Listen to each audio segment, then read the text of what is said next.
قرآن پاک کے سیکھنے اور سکھانے کو صرف ثواب کا ایک عمل ہی نہ سمجھا جائے، چلو بیٹھ جاتے ہیں ثواب ہے۔ ثواب تو بندہ بند کمرے میں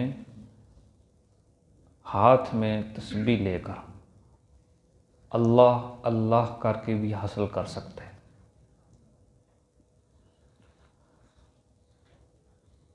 یہ فضیلت ذہن میں رکھیں کہ جو بندہ علم کا ایک باب سیکھتا ہے، ایک باب مطلق علم، 1000 رکعت نفل پڑھنے سے زیادہ اس کو ثواب ملتا ہے۔ اور یہاں علوم کا محور، مرکز، بنیاد قرآن، اس کی کوئی ایک آیت یا ایک مسئلہ جو قرآن نے بیان کیا ہے وہ سیکھیں گے تو اس کا کتنا بڑا ثواب ہوگا اور کتنا ہمارے علم میں اضافہ ہوگا، اور ساتھ محنت کی تو کتنا ہمارے عمل کے اندر عقیدے میں فرق آئے گا۔ دنیا جہاں کی آپ ساری کتابیں پڑھ لیں، کھنگال لیں کتابیں، معلومات آپ کو ملیں گی، عقیدہ نہیں ملے گا۔ علم معلومات کا نام تو نہیں ہے۔ قرآن نے بندے کی بنیاد پہ ہاتھ رکھا ہے، ایسے ہی تو نہیں پابندی لگائی نا کہ جس طرح سوئی کے سوراخ سے اونٹ داخل نہیں ہو سکتا، اسی طرح اللہ کی جنت میں کوئی مشرک داخل نہیں ہو سکتا۔ کیا مشرک تھوڑی نیکیاں کرتے ہیں؟ ان کے پاس نیکیوں کی کمی ہے؟ ہم اپنے آپ کو مسلمان کہنے والے نا، مشرکین مکہ انہوں نے جو نیکیاں کی تھی نا، ہم اس کا عشیر بھی نہیں ہوا۔ بیت اللہ شریف کو تعمیر کرنا چھوٹا کام ہے، یہ انہوں نے کیا تھا نا۔ حاجیوں کو پانی پلانا، ستو پلانا، یہ کوئی چھوٹا کام ہے؟ بیت اللہ کی صفائی کرنا، سعادت سمجھنا، چابی پہ لڑنا کہ میں اس کا خادم بنوں گا، اس کے باوجود اللہ نے ان کو یہ نہیں کہا یہ بڑے اچھے لوگ تھے، بڑے مباحث تھے۔ اللہ نے کہا یہ سارے کام کیے لیکن ایک کام نہیں کیا تو حبطت اعمالہم، ان کا کوئی عمل بھی قبول ہو۔ اس طرح نا ٹھوک بجا کے اگر مسئلہ بیان کیا تو وہ قرآن نے کیا۔ اس لیے اگر اللہ پاک نے آپ حضرات کو بیٹھنے کی توفیق دی ہے تو آپ اس مجلس کو محض برکت کی مجلس مت سمجھیں، آپ اس کو ذمہ داری بھی سمجھیں کہ یہ توحید کا میٹھا جام اگر اللہ ہمیں سمجھا رہا ہے تو یہ میٹھا جام جن تک نہیں پہنچا یا جنہوں نے نہیں چکھا، کاش ان کو بھی یہ نصیب ہو جائے۔ اس کے لیے سینہ بسینہ محنت کی جائے۔ آج ایک ساتھی ہے، آپ اپنا ایک درس کا ساتھی بنائیں، اس کی حاضری لیں، دوسرے دن وہ بھی آپ کے ساتھ شریک ہو۔ بلغوا عنی ولو آیہ، ایک آیت ہے اس کو دوسرے تک پہنچاؤ، گھر جا کر ان مسائل کو بیان کرو، بچوں کو تعلیم پہ توجہ دی جائے۔ تو یہ ایک ذمہ داری کا کام، اس کو سمجھا جائے، محض برکت کے لیے نہیں۔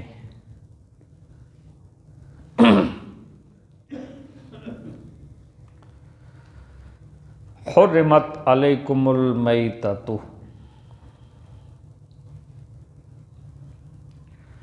4 عنوان سکھائے تھے نا، نیازات اللہ، نیازات العباد، نذور اللہ اور نذور العباد۔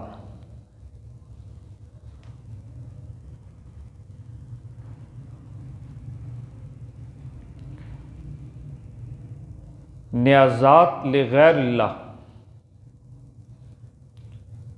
اسی کو نیازات العباد بھی کہتے ہیں۔ نیازات لغیر اللہ، اللہ کے غیر کی نظر و نیاز، یعنی بندوں کے نام کی نظر اور نیاز۔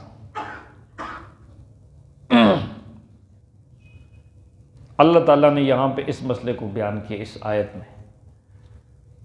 اوپر کہا نا یہ چیزیں جو حرام نہیں ہیں ان کو حرام کیوں سمجھتے ہو، اور وہاں ایک اشارہ دے دیا تھا الا ما یتلی علیکم، جو حرام ہے وہ تم پہ پڑھ کے سنانے لگیں۔ تو آج کی آیت میں وہ چیزیں جو حرام ہیں اللہ وہ بتا رہے ہیں۔ حرمت علیکم المیتۃ، حرام کی گئی تم پر المیتۃ، مردار، جتنی بھی مردار چیزیں جن کی تشریح فقہ کی کتابوں کے اندر حدیث کے اندر موجود ہے وہ حرام ہے، جس طرح گدھا، گدھ اور جو چیزیں بھی، کتا، یہ چیزیں حرام ہیں۔ لہذا اللہ کے حرام کو حرام سمجھ کے اضطراری حالت میں استعمال کرے گا تو گنہگار ہوگا، لیکن کافر فاسق کو نہیں ہوگا۔ جس طرح فرض کا انکار کرنے والا بندہ کافر ہو جاتا ہے، لیکن فرض ادا نہ کرنے والا بندہ کافر اور فاسق کو نہیں ہوتا، گنہگار ہوتا ہے۔ اسی طرح حرام کو حرام سمجھنے والا بندہ پھر بھی اس حرام کو اگر استعمال کرتا ہے، وہ بندہ فاسق فاجر ہے لیکن کافر ہو نہیں ہے۔ لیکن ایک بندہ حرام کو حرام نہ سمجھے، استعمال بھی کرے اور کہ کس نے حرام کہا، یہ بندہ دائرہ اسلام سے بھی خارج ہو جاتا ہے۔ حرام کی اللہ نے تم پر المیتہ، مردار چیزیں، جو حرام ہے وہ حرام ہے۔ والدم، دوسرے مقام پہ پورا لفظ ہے سورۃ انعام میں، دمم مسفوحہ، اس دم سے مراد دم مسفوح، وہ خون جو جانور کے گلے سے چھری چراتے وقت بوقت ذبح فوارے کی صورت میں نکلے، اس کو کہتے ہیں دم مسفوح۔ وہ نکلنے والا خون جس کو اکٹھے کرنے والے لوگ ذبح خانوں سے اکٹھا کر کر ہماری اس پتی شریف میں بھی ڈالتے ہیں۔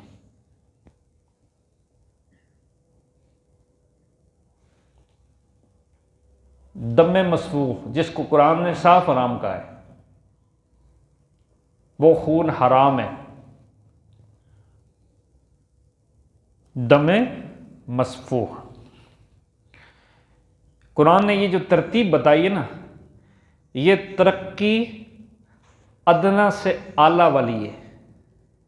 جس طرح پہلی سیڑھی یہ تھوڑا نیچے، دوسری اس سے اوپر، تیسری اس سے اوپر، چوتھی اس سے بھی اوپر۔ یہاں بھی اللہ پاک نے ترتیب یہی رکھی ہے۔ سب سے پہلے المیتہ، حرام ہے، کم حرام ہے۔ اب سمجھ آئی نا، حرام ہے، کم حرام ہے۔ دم مسفوح، فوارے کی صورت میں گلے سے چھری کے وقت چلاتے وقت نکلنے والا خون حرام ہے، لیکن پہلے حرام سے بڑھ کے حرام ہے۔ پہلے حرام سے زیادہ حرام ہے۔ وَلَحْمُ الْخِنزِيرِ، اور خنزیر کا گوشت وہ بھی حرام ہے، لیکن پہلی دو چیزوں سے حرمت اس میں زیادہ ہے، ترقی ادنا الی الاعلی، تیسرے درجے کا حرام ہے۔ قرآن نے ذکر کیا لحم الخنزیر، خنزیر کا گوشت حرام ہے۔ کسی بھی جانور میں مقصودی چیز گوشت ہوتا ہے، جانور کی مقصودی چیز گوشت ہوتا ہے، ورنہ خنزیر کی ہر جسم کا ہر عضو حرام ہے، اس کی کھال، اس کے بال، اس کی ہڈیاں، اس کی چربی، یہ ساری چیزیں، خنزیر کی ساری چیزیں حرام ہیں، لیکن جانور میں مقصودی چیز گوشت ہے، اس لیے ذکر اس کا وضاحت کے ساتھ کر دیا۔ تین چیزیں ہوں گی، ترقی ادنا الی الاعلی، میری یہ بات آپ نے یاد رکھنی ہے۔ وما اہل لغیر اللہ بہ، وما اہل لغیر اللہ بہ، اہل ہلال سے، عربی بڑی فصیح زبان ہے۔ ہلال کمیٹی کو ہلال کمیٹی کیوں کہتے ہیں جی؟ چاند دیکھنے کی ڈیوٹی اس کی ہے۔ اچھا، پہلے کا چاند نظر آ جائے تو پھر اس کے بعد تو ہلال کمیٹی کو بلا کر دکھانے کی ضرورت بھی نہیں ہوتی، سب کو نظر آ رہا ہوتا ہے۔ تو پہلی کا چاند جب نظر آئے تو پھر ہر بندہ دوسرے کو بتاتا بھی ہے، او نظر آ گیا، چھت پہ چڑھ گیا، او مجھے نظر آ گیا۔ تو اوہلا اس آواز کو کہتے ہیں، اس جملے کو کہتے ہیں، چاند نظر آنے کے بعد دوسروں کو بتانے کے لیے پکارا جاتا ہے، مجھے چاند نظر آ گیا وہ۔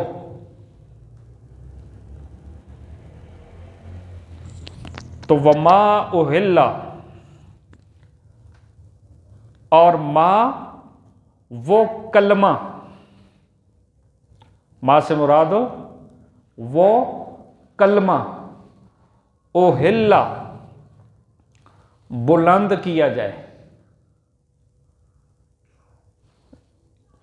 آیت مشکل ہے، میں بہت اس کو کہتے ہیں نا چک چک کے بتا رہا ہوں کہ آپ کو یاد ہو جائے۔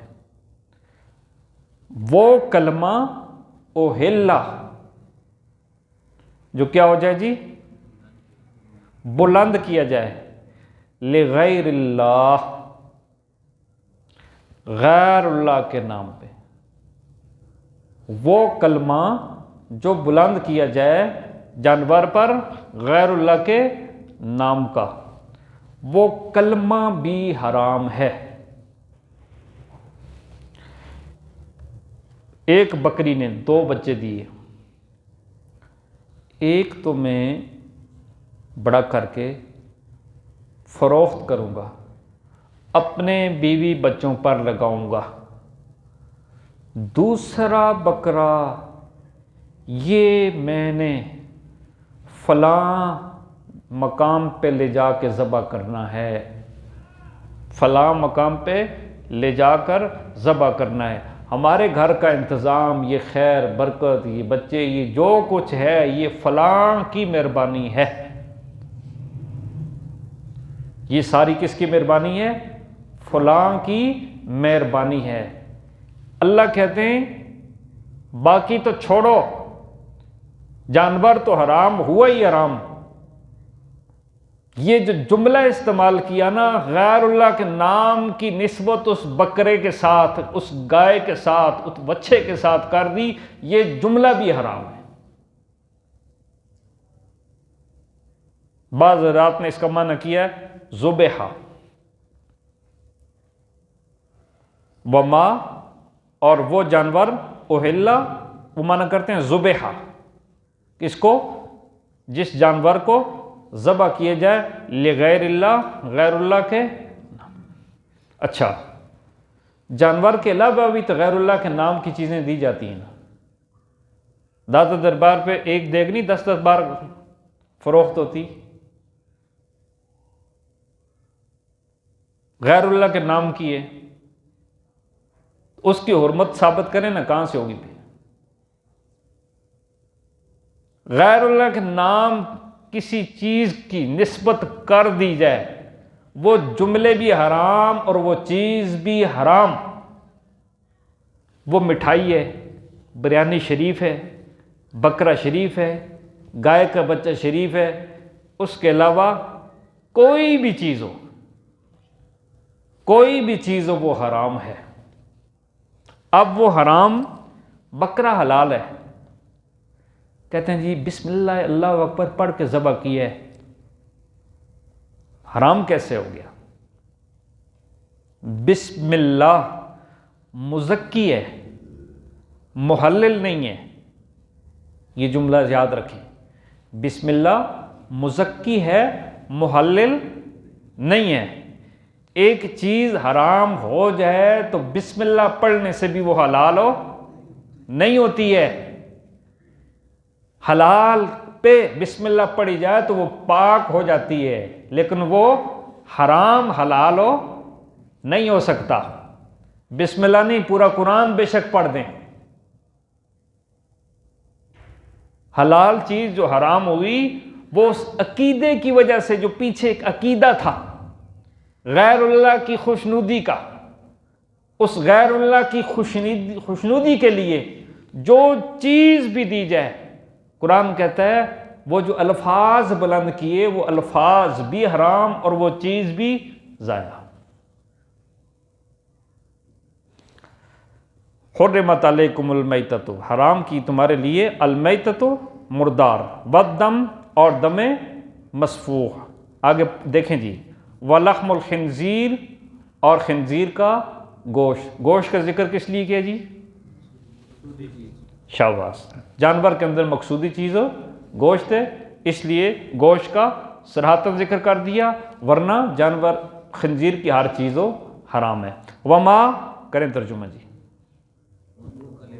شاباش جزاک اللہ خیر۔ وما اور وہ کلمہ اوہلا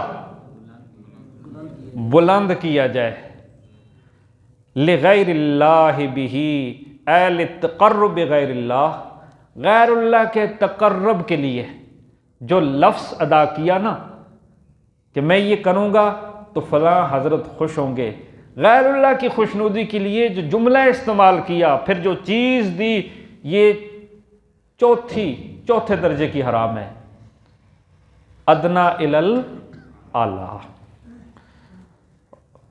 والمنخنقۃ، گلا گھٹنے سے کوئی چیز مر جائے بغیر ذبح کے، بکرا ہے، کٹا ہے، حلال کوئی چیز بھی تھی، لیکن گلا گھٹ گیا، صبح دیکھا، رات کو ٹھیک تھا، صبح دیکھا مرا ہوا ہے، تو یہ حرام ہو گیا، دم مسفوخ اندر رہ گیا ہے، لہٰذا یہ بھی حلال چیز حرام ہو گئی ہے۔ والموقوذۃ، اور چوٹ لگنے سے، چوٹ لگی، جانور مر گیا، مالک جب پہنچا تو وہ ذبح ہونے سے پہلے مرا ہوا تھا، لہٰذا وہ بھی حرام ہے۔ والمتردیۃ، والمتردیۃ، اور اونچی جگہ سے گرنے سے، اونچی جگہ سے گرا، شام کو پتہ چلا اوہو یہ تو گرا ہوا ہے، لہذا دم مسفوخ اندر رہ گیا تھا، یہ جانور بھی حرام ہے۔ والنطیحۃ، اور تصادم کی وجہ سے سینگ لگنے سے، سینگ لگا جانور مر گیا، دم مسفوخ اندر رہ گیا تھا، یہ ساری صورتیں وہ ہیں جس سے جانور حلال بھی حرام ہو گیا۔ وما اکل السبع، اور وما اکل السبع، جس کو درندہ زخمی کر دے، کھائے درندہ، شیر، چیتا، کوئی چیز بھی زخمی کر دیا اور مر گیا، وہ بھی حرام ہے۔ الا ما زکیتم، ہاں اس کو زندہ حالت میں، زخمی حالت میں، ان میں سے کسی بھی جانور کو، جس کو سینگ لگا، دیوار سے گرا یا پھندا لگا، لیکن تڑپتی حالت میں، زندہ حالت میں، زکیتم اس کو پاک کر لیا جائے زخمی حالت میں، تو وہ حرام نہیں ہوتا، وہ پھر حلال ہو جاتا ہے۔ کیوں؟ دم مسفوخ ہو نکل گیا۔ وما ذبح علی النصب، وما اور وہ ذبح جس کو ذبح کیا جائے، علی النصب،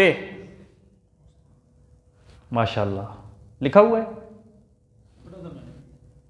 وما ذبح علی النصب، وما اور وہ حلال جانور بھی، حرام کو تو کوئی آستانوں پہ نہیں لے کے جاتا نا، کتا تو کوئی بھی نہیں لے کے جاتا نا کسی آستانے پہ، حلال ہی جانور کو لے کے جاتے ہیں نا، اس لیے وما اور وہ جانور بھی، ذبح جس کو ذبح کیا جائے، علی النصب آستانوں پر، تکیہ گاہوں پر، بزرگوں کی بیٹھکوں پر، وہاں لے جا کے ذبح کیا جائے، فلاں کی چلہ گائے۔ جانور کیا تھا؟ ذبح کون سا جانور کیا جاتا ہے؟ حلال ہی کیا جاتا ہے نا، اور وہاں جو لے کے جایا جاتا ہے وہ بھی حلال ہی جانور ہوتا ہے، بکرا ہو، گائے ہو، حلال جانور لے کے جاتے ہیں۔ لیکن اللہ کیا کہتے ہیں؟ جو وہاں لے جا کے ذبح کیا وہ بھی حرام ہے۔ اچھا وہ کیوں حرام ہے؟ ماشاءاللہ مفسر قرآن بن گئے ماشاءاللہ آپ، یہ مشکل آیت ہے لیکن آپ ماشاءاللہ سمجھ گئے۔ پیچھے وہ کلمہ ہے، پیچھے وہ کلمہ ہے جس کلمے نے اس حلال چیز کو بھی حرام کر دیا۔ احل لغیر اللہ، جس کو بلند کیا جائے غیر اللہ کے نام، غیر اللہ کے نام کی چیز منسوب کر دیے، لہذا اب اس کو آستانوں پہ لے جا کر بکرے کو بھی ذبح کرو گے تو وہ بھی حرام ہو گیا۔ وَأَن تَسْتَقْسِمُوا بِالْأَزْلَامِ، اور یہ بھی حرام ہے کہ قسمت طلب کرو، بالازلام تیروں کے ذریعے، فال کے ذریعے، تیر کے ذریعے قسمت طلب کرو کسی آستانے پہ نا، اس طرح جگہ جگہ جس طرح آج کل یہ پیر فقیر بیٹھے ہوئے ہیں روڈ پہ، ہاں، اور وہاں انہوں نے رکھے ہوتے ہیں طوطے کے ذریعے، طوطا آتا ہے اپنی چونچ سے وہ پکڑتا ہے خط، اس پہ لکھا ہوا ہے واہ واہ واہ تیری 4 شادیاں ہوں گی، لکھا ہوتا ہے تیری قسمت چنگی نہیں ہے، ہاں جی تیرے بچے نہیں ہوں گے، یہ وہ سارا اس میں لکھا ہوتا ہے اور وہ پڑھ کے سنا دیا جاتا ہے۔ اس طرح وہاں پہ نا تیر رکھے ہوتے تھے۔ میں لاہور جا رہا ہوں، اچھا میں کس سے مشورہ کروں؟ ترتیب پھر یہ ہوتی تھی کہ چلو اس آستانے پہ جاتے ہیں، وہاں پہ تیر رکھے ہوتے تھے، ان پہ جملے لکھے ہوتے تھے افعل لا تفعل، وہ پھر بابا جی اٹھا کے دیتے تھے، وہ آستانے کے جو مالک تھے وہ اٹھا کے دیتے تھے، ٹھیک ہے، افعل جس پہ لکھا ہوتا تھا نا افعل کر، تو پھر وہ کام کر دیتا تھا، اور جس پہ لکھا ہوتا تھا لا تفعل تو پھر وہ کام وہ نہیں کرتے تھے۔ تو چکر سارا وہی تھا، جس طرح ایک بندہ گیا نا بابا جی کے پاس، بابا جی پتر چاہیے، پھر وہ محمل قسم کے لفظ استعمال کرتے ہیں، بیٹا نہ بیٹی، بیٹا نہ بیٹی، یہ خوش ہو کے آ جاتا ہے کہ بابا جی نے کہہ دیا بیٹا، بیٹی ہو جائے تو پھر اس کے پاس جاتے ہیں، بابا جی میں آپ کے پاس آیا تھا بیٹا مانگنے کے لیے، کہہ دیتے ہیں میں نے سود کہا نہیں تھا بیٹا نہ بیٹی، اور جو کہ جی میں 10 سال سے چلے کاٹ رہا ہوں کچھ بھی نہیں ہے، حضرت آپ کے پاس آنے کا کیا فائدہ؟ کہتے بھائی ہم نے تو وجد میں آ کے کہہ دیا تھا، نہ بیٹا نہ بیٹی، نہ بیٹا نہ بیٹی، یہ افعل لا تفعل یہ وہی ہے۔ فرمایا وَأَن تَسْتَقْسِمُوا بِالْأَزْلَامِ، اور یہ کہ تم قسمت طلب کرو تیروں کے ذریعے، یہ بھی جائز ہو نہیں ہے۔ ذَالِكُمْ فِسْقٌ، یہ سارے کام فسق ہیں، حرام ہیں، لہذا ان برے کاموں سے بچو۔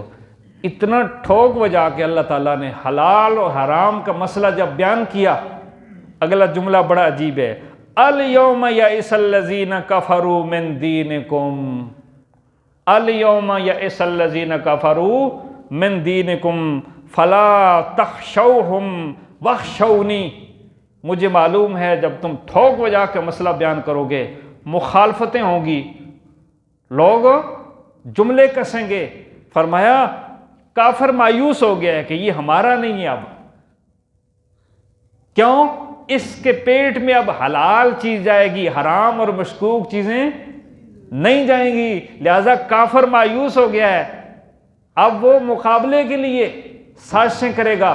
فرمایا لا تخشوہم واخشونی، تم میرے ہو، یہ ساری تکلیفیں، یہ سارے تانے میرے لیے برداشت کر رہے ہو، تو فرمایا لا تخشوہم واخشونی، تم میرے ہو، مجھ سے ڈرو، میں تمہاری مدد کروں گا، ان سے ڈرنے کی ضرورت ہو نہیں۔ اللہ عمل کی توفیق نصیب فرمائے۔ الحمدللہ رب العالمین والعاقبۃ للمتقین، الصلاۃ والسلام علی اشرف الانبیاء والمرسلین وعلی آلہ وصحبہ اجمعین،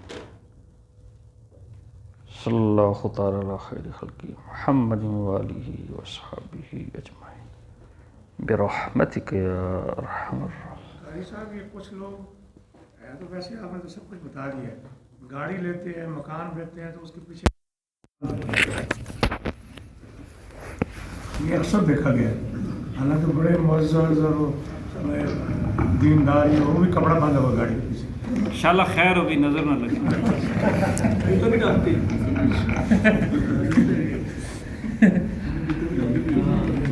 ساری توہمات ہیں، ان کی کیا اصلیت ہے؟ زبان پہ نہیں لے کے بھی جاتے ہیں دربار پہ گاڑی، صرف زبان پہ نہیں، گاڑی دربار پہ لے کے بھی جاتے ہیں۔